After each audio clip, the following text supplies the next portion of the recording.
Best 10 business idea वाले पिछले video में हमने 5 बिजनेस आइडिया को जाना था जो फार्मिंग रिलेटेड थे। बचे हुए 5 बिजनेस आइडिया को हमने कहा था कि अगले वीडियो में देंगे।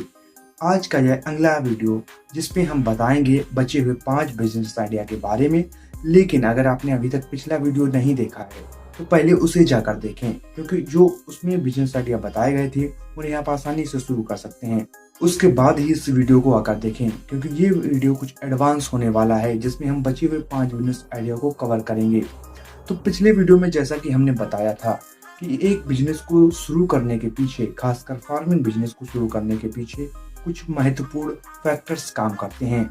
जो फैक्टर्स होते हैं market demand, knowledge and skills, investment, infrastructure और मौसम और मिट्टी। तो ये पांच महत्वपूर्ण फैक्टर एक बिजनेस को सफल बनाते हैं, चुनने में आसान बनाते हैं।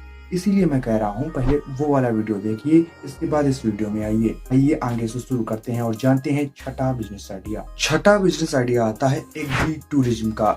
एग्री टूरिज्म का अभी भारत में बहुत स्कोप है, क्योंकि इसे अभी बहुत कम लोग कर रहे हैं।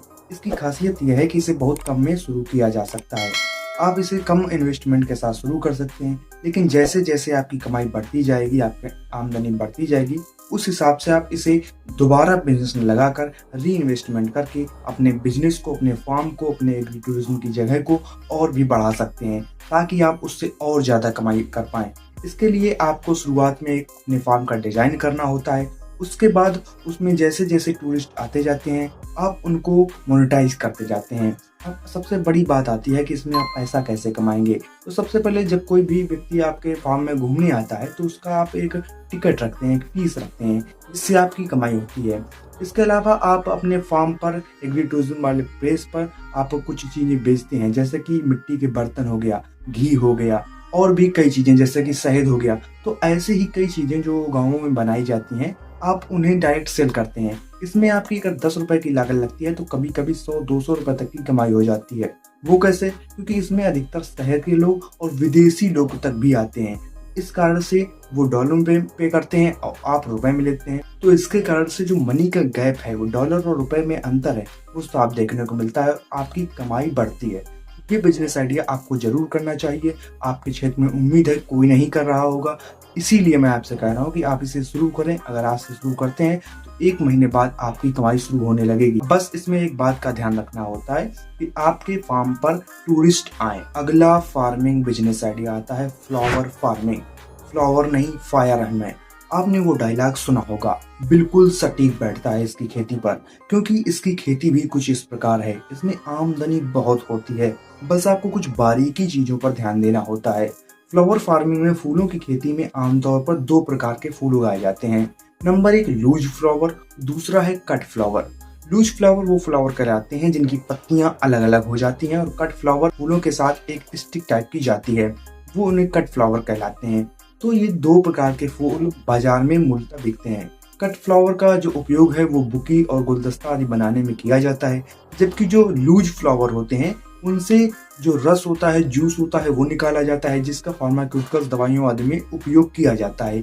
इसके अलावा लूज फ्लावर को मंदिरों, पूजा पाठ में आदि को चढ़ाने में उपयोग किया जाता है। इसलिए अगर आपके पास शहरी मार्केट है तो आप दोनों तरह के फूलों को उगाकर आसानी से बेच सकते हैं। आपको अगर आप लूज फ्लावर उगा रहे हैं तो आप पूजा पाठ वाले स्थानों में या अपने किसी फैक्ट्री में, नजदीकी फैक्ट्री में पता कर सकते हैं जहाँ पर इसका जूस निकाला जाता हो।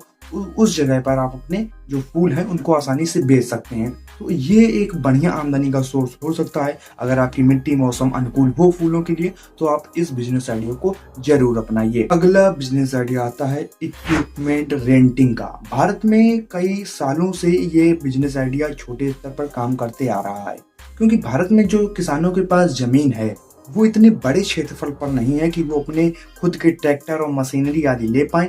इसी कारण से वो दूसरे के जिसके पास ये यंत्र होते हैं उनको बुलाते हैं और उन्हें एक अमाउंट देते हैं, एक धन देते हैं, जिसके बदले में वो ट्रैक्टर से जुताई, बुवाई या मडाई आदि का कार्य करते हैं मशीनों द्वारा।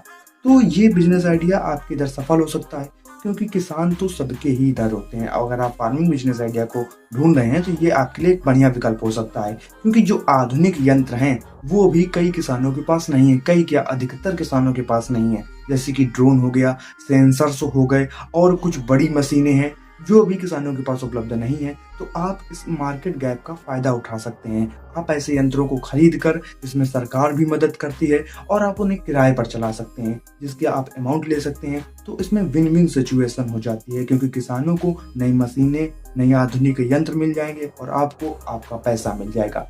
तो ये बिजनेस आइडिया के बारे में आप एक बार जरूर सोचिएगा, क्योंकि ये एक फायदेमंद बिजनेस आइडिया साबित होगा।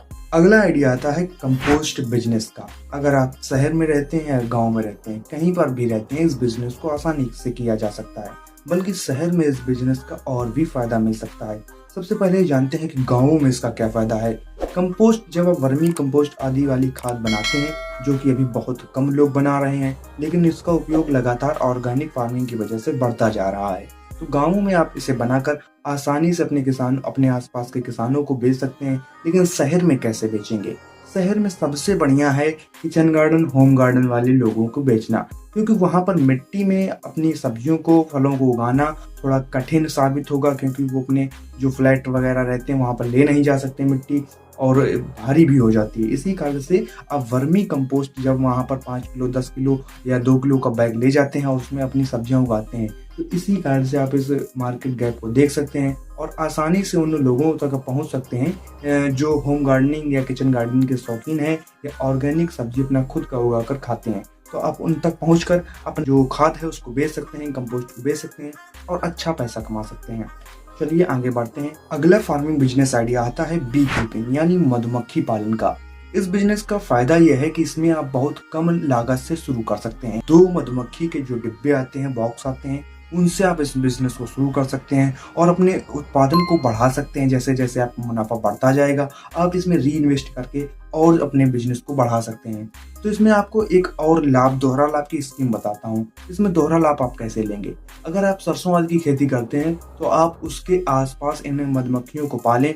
तो ये जब मधुमक्खी अपना शहद लेने के, अपना रस लेने के लिए जाएंगी फूलों का, तो ये सरसों के खेतों के पास जाएंगी, जहां से ये अच्छा खासा रस ले आती हैं। उसके बावजूद ये सरसों के खेत को भी फायदा पहुंचाती हैं। वो कैसे? जब ये मधुमक्खी सरसों के पौधों में जाती हैं तो एक पौधे से दूसरे पौधों की ओर जाती हैं, जिससे परागण होता है और परागण से अधिक बीज बनते हैं, जिसके कारण उत्पादन बहुत बढ़ जाता है और मुनाफा आपका अल्टीमेटली सरसों से बहुत ज्यादा हो जाता है। इसके बाद मधुमक्खी जो रस लाती हैं उनसे बनाती हैं शहद, जो कि बहुत प्योर होता है। इसके कारण आपका शहद का जो क्वालिटी है वो बहुत ही अच्छी होती है। इसके कारण उसका बाजार भाव अच्छा मिलता है। इस प्रकार से आप दोहरा लाभ कमा सकते हैं। इसे कहते हैं दोनों हाथों में लड्डू होना। अधिक जानकारी के लिए हमसे सीधे व्हाट्सएप पर जुड़ें और वीडियो अच्छा लगा हो तो लाइक करें, चैनल को सब्सक्राइब करके घंटी को ऑल पर क्लिक करें, ताकि आने वाला जो वीडियो है उसकी जानकारी आपको सबसे पहले मिले। चैनल वीडियो को शेयर करें, अपने जो किसान मित्रों का ग्रुप बनाया है उसमें इस वीडियो को शेयर करते हैं। जल्द मुलाकात होगी अगले नए वीडियो के साथ, लेकिन उसके लिए आप कमेंट में बता दें कि आपको कौन सा टॉपिक पर अगला वीडियो चाहिए। मिलते हैं अगले वीडियो में, तब तक के लिए धन्यवाद।